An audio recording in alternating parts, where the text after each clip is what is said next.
So Alexander II was dead, but luckily, they had another Alexander lying around, Alexander III, and he felt his dad's reforms had weakened the Tsar's authority. Russia was massive, and as a result, had many ethnic minorities. Non-Russians? More interested in their own cultural heritage than in loving me? Isn't it great? So much beautiful culture and diversity in our great nation.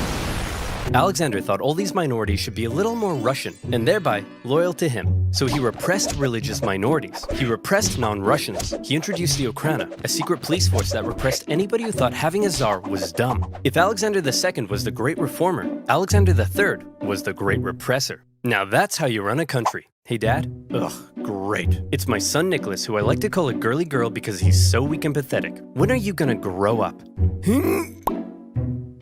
You still look like a girly girl to me. But Dad, I grew a beard. Yeah, an ugly girly girl beard.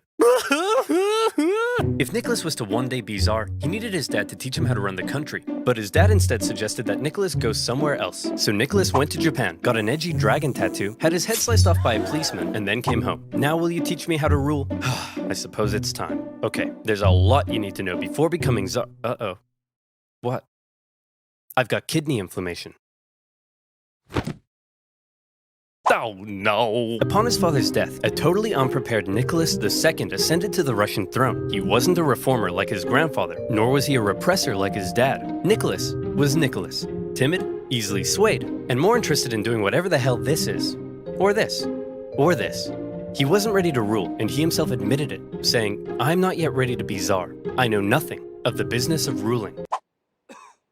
Bit of an awkward time to bring it up. However, Nicholas firmly believed that he was chosen by God to be Russia's big daddy. And while he doubted his ability to rule, he was gonna give it his best shot. And hey, who knows? Maybe he wouldn't be so bad after all. To get things off to a good start, Nicholas promised free pretzels and beer to a huge crowd in Moscow to celebrate his coronation. So enticing a proposition to starving peasants that the ensuing stampede left nearly 1,500 people dead.